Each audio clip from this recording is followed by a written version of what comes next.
There's a road northeast of Denver where the city starts to disappear behind you. The buildings fall away, the neighborhoods thin out, the land opens, and for a few minutes it doesn't feel like you're driving to an airport. It feels like you're being guided toward a site, a place chosen because there's room to build, room to expand, room to hide the noise. And then the terminal rises out of the plains, white peaks, sharp angles, a roofline meant to echo the Rocky Mountains. But from a distance, it looks like tents, a camp, a temporary city, a place prepared for people who might need shelter when something goes wrong. And before you ever reach the gates, before the TSA line, before the rolling suitcases and the delayed flights, and the little airport stores selling survival snacks at luxury prices, you meet the horse. 32 feet tall, bright blue, rearing up on its back legs, muscles frozen, mouth open, eyes glowing red. Not painted red, not symbolic red, glowing. Officially, it's called Mustang. Denver International Airport identifies it as a 32-foot cast fiberglass sculpture created by Luis Jiménez, influenced by Mexican muralists, the American Southwest, and the bright colors of his father's sign-making business. But that's not why people whisper about it. They whisper because Jiménez died while working on the sculpture after a section of it fell and severed an artery. The horse was finished anyway, and now it stands outside Denver International Airport like a warning with hooves. Locals call it Blucifer. And honestly, that nickname does a lot of work, because this thing does not feel like welcome to Denver. It does not feel like public art gently enhancing the visitor experience. It feels like a gatekeeper, a sentinel, a creature stationed at the edge of a place that already has too many rumors under it. The underground tunnels, the apocalyptic murals, the Freemason plaque, the New World Airport Commission, the claim that elite bunkers, military facilities, lizard people, alien bases, and a hidden command center beneath the runways. Now, I know how that sounds. It sounds pretty ridiculous. It sounds like internet folklore. It sounds like something somebody invented while trapped overnight in Concourse B with a dead phone, a bad sandwich, and way too much time to stare at the walls. But see, here's the problem. Denver International Airport doesn't feel ridiculous. It feels deliberate. It feels controlled. It feels like a machine that moves people across the surface while something else hums below. So tonight, we're going under the runways. Not because every rumor is true, but because something about this airport keeps making people believe the rumors. And sometimes that's where the real story starts. Alright, you made it. The signal's not perfect, but it's coming through. If you're listening to this right now, I'm guessing you've had that moment. The one that shows up late when everything's quiet. Where you look at something totally normal and your brain goes, hang on, that doesn't feel right. That's because the official version of reality is always so clean. Everything's an accident. Everything's a coincidence. Nobody meant anything by it. But then you start lining up the little details, and it stops being clean. It starts to look consistent. And I'm not saying that proves a grand plan. I'm not saying you should panic. I'm just saying it's hard to sleep once you notice the pattern.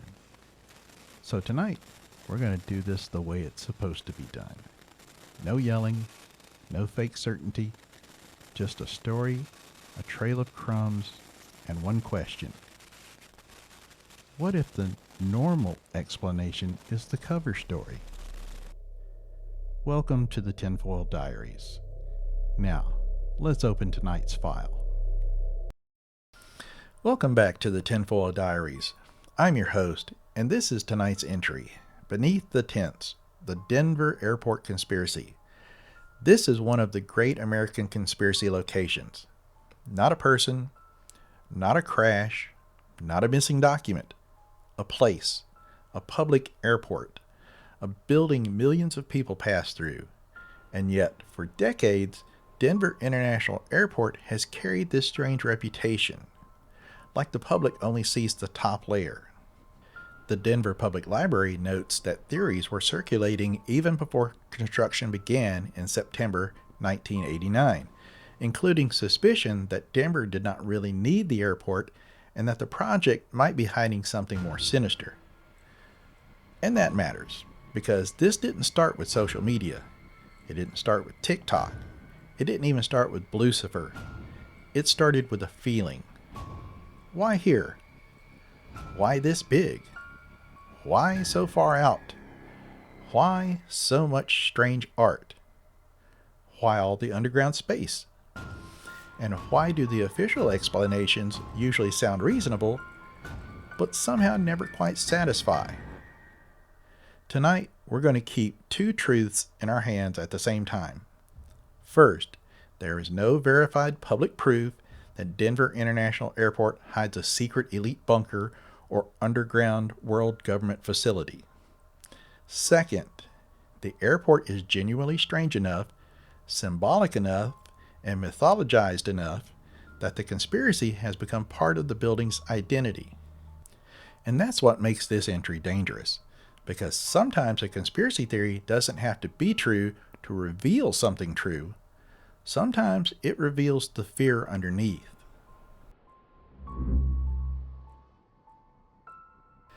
Now, Denver already had an airport, Stapleton. And like many old airports, Stapleton had problems. Noise complaints, limited expansion room, weather delays, crowding, all the usual civic headaches that happen when a city grows around infrastructure that was built for a different era. So Denver decided to build something new. Bigger, farther out, more ambitious. Denver International Airport opened in 1995, and it was not subtle. The airport sat far from downtown. It covered a massive footprint. It had room to grow. And for the conspiracy-minded observers, that scale was not just practical, it was suspicious. Scale changes how people interpret things. A small locked door is just a locked door. A locked door inside a giant complex becomes a secret. A tunnel is infrastructure. A tunnel beneath a remote airport becomes a hidden passage. A construction delay is bureaucracy. A construction delay on a massive public project becomes a cover story. That's how the Denver International Airport conspiracy works. It doesn't ask you to believe one impossible thing immediately. It gives you fragments. A huge airport, a remote location, a delayed opening, a notorious baggage system, murals that felt too dark for a travel hub, a dedication marker tied by rumor to secret societies, a phrase that sounded like it belonged in a global control thriller, and then, at the entrance, a huge blue horse with red glowing eyes. One strange detail?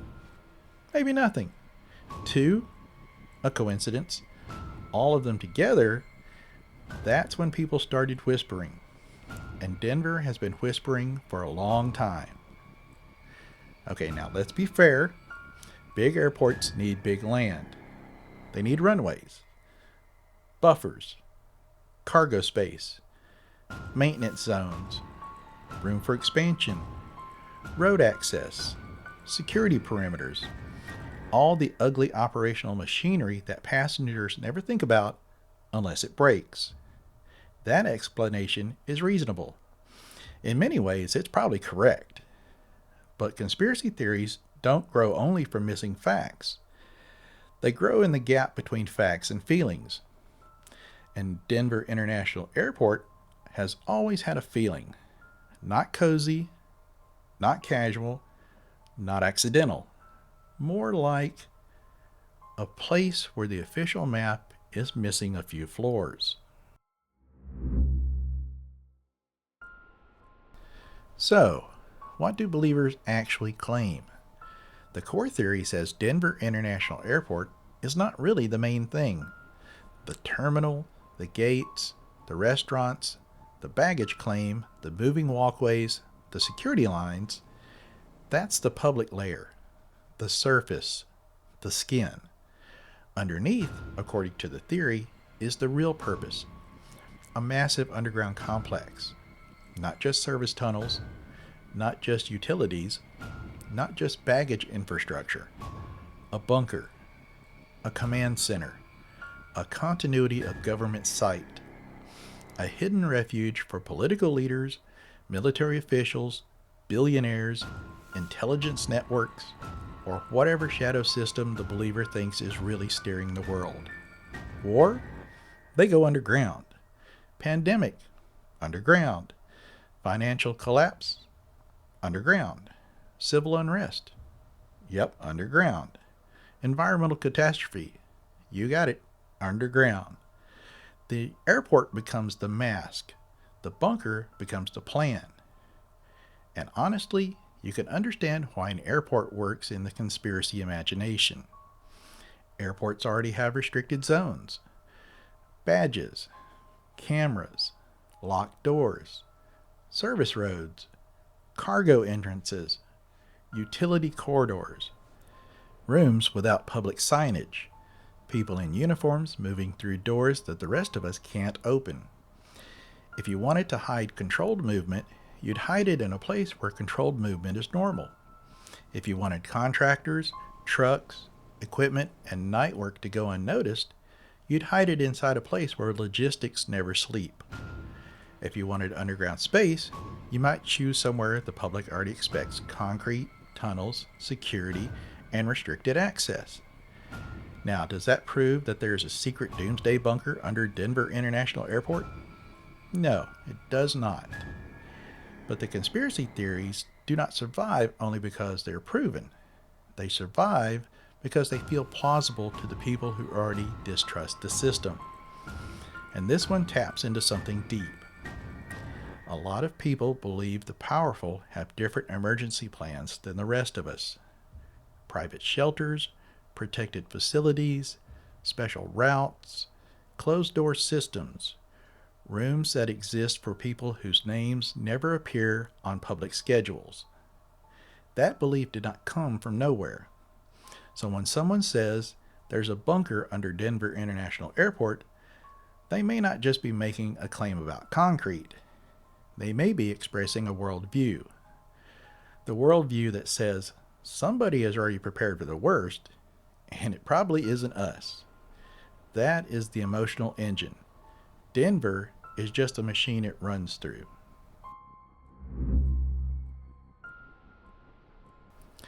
Alright, now let's talk about the murals, because this is where the Denver airport conspiracy becomes visual. And visual conspiracy is powerful. You can debate a budget, you can explain a delay, you can contextualize a construction project. But an image hits the nervous system before the rational brain has time to put on its little orange safety vest.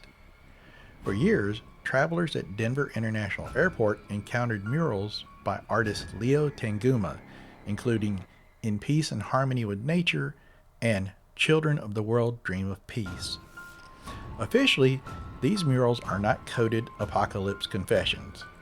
They are socially conscious public art.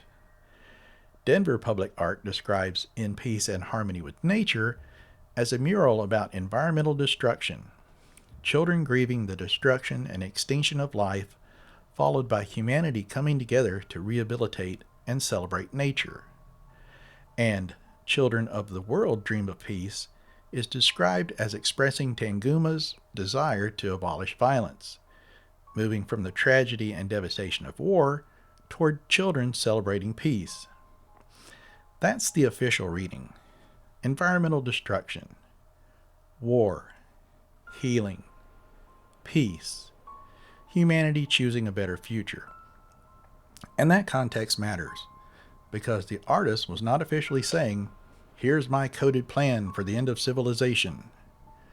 But now imagine the average airport traveler. Tired, hungry, delayed, dragging a suitcase under fluorescent lights, half listening for a gate change. And then they look up and see images of suffering children, dead animals, destruction, weapons, gas masks, and a world that looks like it's already gone wrong. They may not feel peace. They may not feel restoration. They may feel a warning. And that is where the conspiracy lives. Not only in what the artist intended, but in what the public absorbed. People saw apocalypse. They saw war. They saw environmental catastrophe. They saw a future disaster. They saw children gather around the aftermath of collapse. They saw a visual story that looked, to them at least, less like a warning against catastrophe and more like a preview of one. Now, skeptically, the context matters. Tanguma's murals come from a tradition of socially conscious muralism. They use dark imagery to criticize violence, environmental destruction, and human cruelty. Then they turn toward peace. That's not unusual for public art with a moral purpose. But the placement is what made people uneasy. Why there? Why in an airport? Why in a building already organized around surveillance, security, movement, compliance, and restricted zones? Airports are supposed to keep you calm. They're supposed to keep you moving. They're supposed to sell you coffee, charge your phone, and make you believe the machine is working. Denver gave travelers murals that asked them to think about death, war, ecological ruin, and rebirth. Maybe that's brave public art. Maybe that's exactly what art should do. But as airport atmosphere, it was always going to become fuel. And then the murals were moved into storage during construction. Denver International Airport's own page for In Peace and Harmony with Nature says the mural is temporarily in storage because of great hall construction and is expected to return once construction is completed. Normal explanation? Construction, storage, preservation. It'll return later. But conspiracy culture does not experience removal as neutral. Removal means somebody noticed. Removal means the symbol got too hot. Removal means the evidence disappeared. And when evidence disappears, what does it become? Evidence. That is the logic trap, and Denver walked right into it.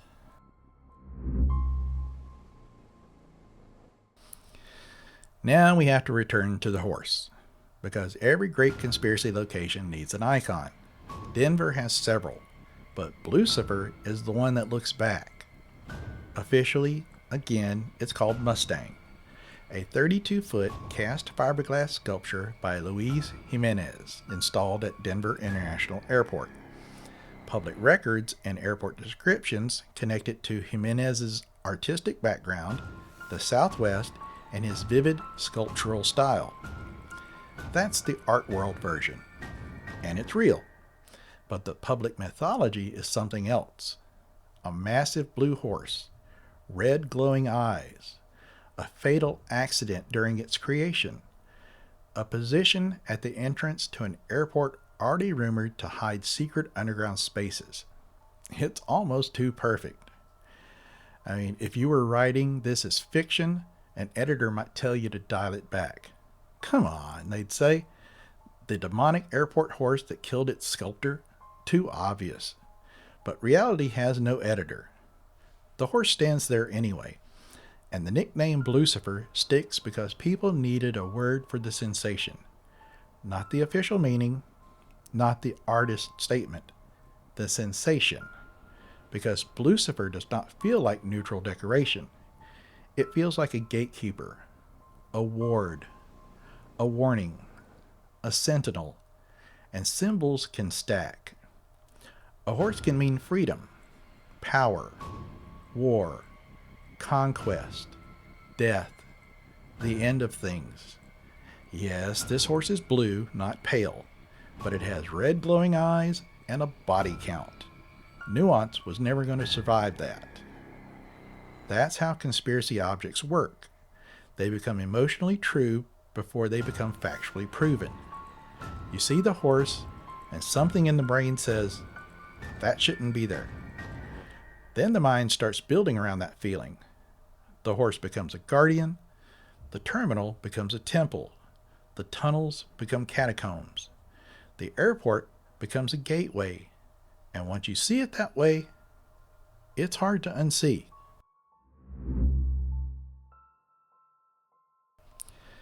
Now let's talk about one of the strangest phrases attached to the entire Denver International Airport mythology. New World Airport Commission. Even if you're skeptical, admit it. That phrase sounds like it came preloaded with ominous music. New World Airport Commission. It sounds like a committee formed after the old order fell. It sounds like something stamped on a folder in a locked cabinet. It sounds like the kind of name that appears in small print right before the lights go out. Conspiracy believers have treated the phrase as one of the airport's most suspicious clues, often connecting it to broader New World Order narratives. Now, the grounded explanation is far less dramatic. The phrase has generally been tied to airport opening era promotions or ceremonial material, not a literal global ruling body.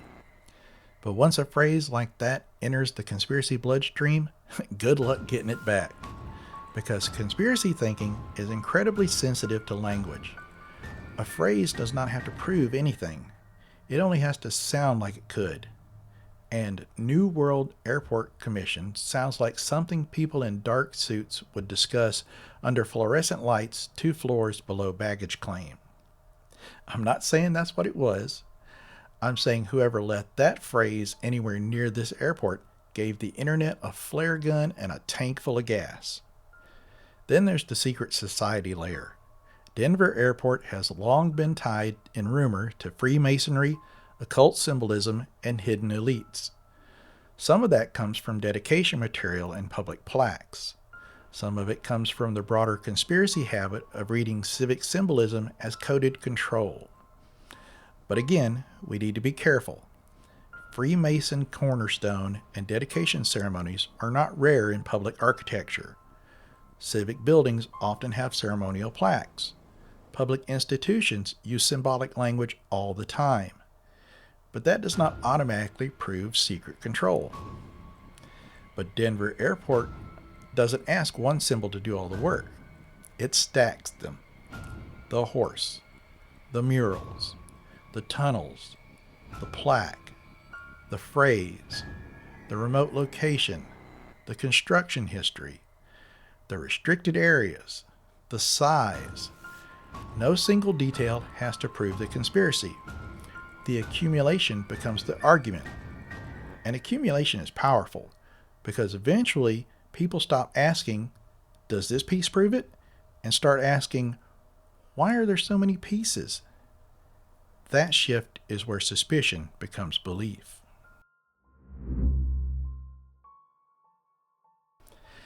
And now we get to the tunnels. This is the heart of the Denver Airport conspiracy, because unlike some of the wilder claims, the tunnel part has a real foundation. There are tunnels. The argument is over what they're for. The official explanation is infrastructure, baggage systems, utilities, operations, airport logistics. The conspiracy explanation is something else. Bunker access, elite movement, military staging, underground command, secret transit. Same concrete, different story. And in 2026, the tunnel story got a new twist. Denver International Airport announced plans to build underground pedestrian walkways connecting concourses A, B, and C using parts of the existing underground baggage tunnel system. Local reporting described it as an alternative to the train system, part of preparations for the airport to handle up to 100 million passengers a year. Now listen to that through conspiracy ears. Denver Airport is opening its underground tunnels to passengers. That sounds like a trailer. That sounds like the third act. That sounds like every late-night message board thread just sat upright in its chair. But the practical explanation is straightforward. The airport is growing. Passenger traffic is increasing. The train gets crowded. Additional pedestrian connections make operational sense. This is the grounded version. But for believers, it becomes confirmation. You laughed at us for saying there were tunnels. No, we said the tunnels were for baggage. But now you admit there are tunnels. Yes, infrastructure tunnels. Restricted tunnels. Operational tunnels. Not bunkers. Prove it. And there it is, the locked room problem. Once a conspiracy attaches itself to a real restricted space, it becomes very hard to fully kill, because the public cannot access every area. And if the public cannot access every area, believers can always say, that's where the truth is.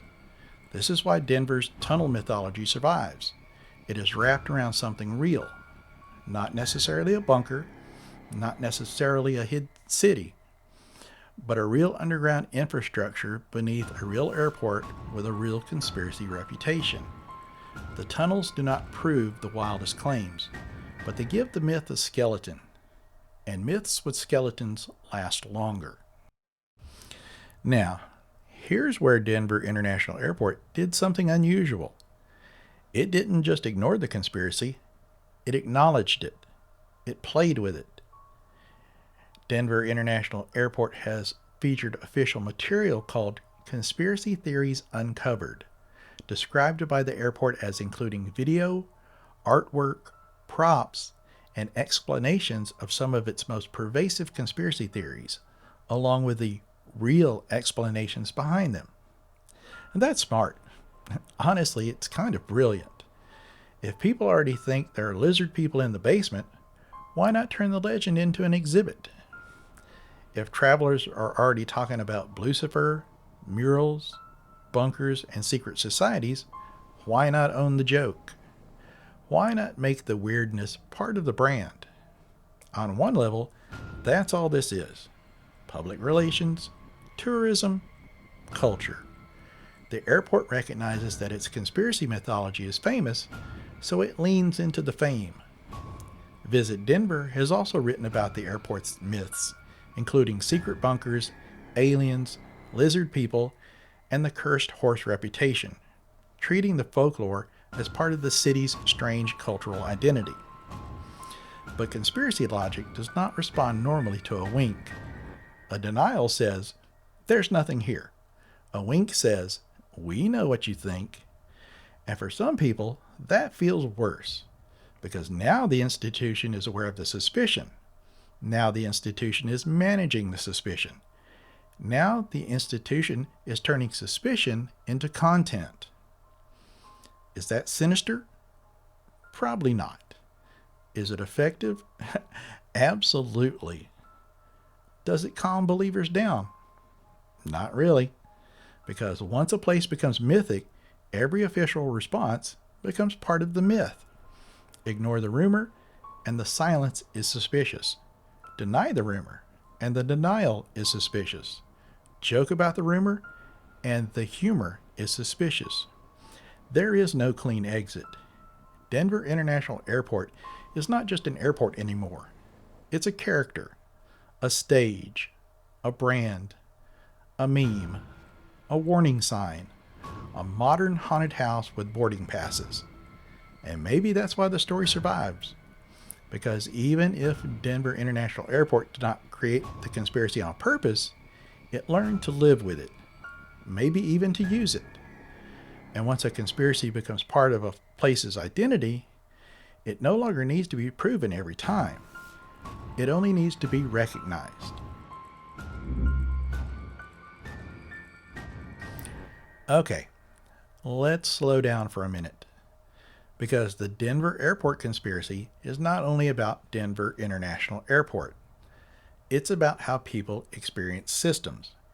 Airports are strange psychological spaces. You surrender control. You empty your pockets. You remove your shoes. You let strangers scan your body. You put your belongings in the machines. You follow ropes, screens, announcements, boarding zones, gate changes, security instructions. You wait when told. You move when told. You are processed, and you accept it because you want passage. That's the deal. Compliance in exchange for movement. But now put that experience inside a massive airport on the edge of open land. Add surveillance, add restricted doors, add underground corridors, add unsettling public art, add secret-sounding phrases, add a cursed-looking horse, add ongoing construction, and the building becomes a perfect conspiracy incubator. People believe the Denver International Airport conspiracy because it gives shape to a feeling that modern systems are too big to understand, too secure to access, too expensive to question, too branded to trust. The bunker theory gives that feeling architecture. The tunnels become the nervous system. The murals become prophecy. The horse becomes the guardian. The airport becomes the visible tip of something buried. And when people say, there's a secret bunker under Denver, sometimes what they really mean is, I know there are rooms I'm not allowed to see. And they're right. There are. Not necessarily sinister rooms, but restricted rooms. Operational rooms, security rooms, control rooms, infrastructure rooms. Every airport has them. Every major system has them. Data centers, emergency operations centers, corporate command rooms, government facilities, private shelters, back-end infrastructure. The modern world is built on hidden layers. Most of us live on the surface of them. That's the real background radiation of this conspiracy. Not that Denver definitely hides a secret apocalypse city, but that the idea no longer feels absurd. And that is much darker, because a conspiracy theory becomes powerful when it stops sounding impossible and starts sounding like something somebody would absolutely do. But what if there's another possible theory? One that is quieter, less theatrical, less fun. Maybe the bunker theory is wrong. Maybe there's no underground city, no elite dormitories, no secret government train, no reptilian cafeteria under Concourse C. Maybe the tunnels are tunnels. The murals are murals. The horse is public art. The phrase was just unfortunate branding. The plaques are ceremonial. The construction is construction. Maybe all of that is true. And maybe the conspiracy still does something useful, because dramatic conspiracies can distract from boring questions. And boring questions are often the dangerous ones. Who benefits from airport expansion? How much surveillance is normalized in modern travel? What data is collected as people move? How do public-private contracts shape infrastructure? How do restricted systems train ordinary people not to ask what happens behind the doors? A fake conspiracy can hide a real structure, not by covering it up, but by making the truth seem too boring to investigate, because lizard people under Denver is easy to laugh at, but modern travel systems normalize surveillance and restrict movement is harder to turn into a meme.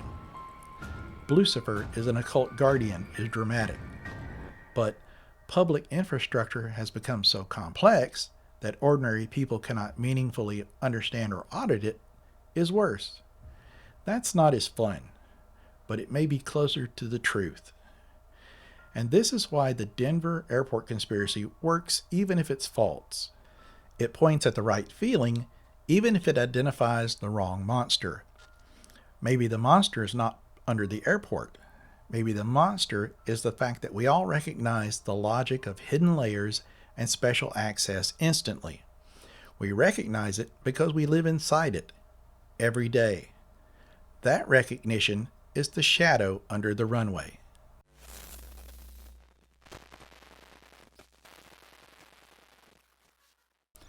So, what's the verdict? Let's separate the layers. Fact: Denver International Airport has been surrounded by conspiracy theories since before construction began, including early claims that the airport was unnecessary and possibly covering something more sinister. Fact: The Blue Mustang, commonly known as Blucifer, is a 32-foot cast fiberglass sculpture by Luis Jiménez installed at Denver International Airport. Fact: Jimenez died while working on the sculpture after a section fell and severed an artery, a tragedy that became central to the statue's mythology.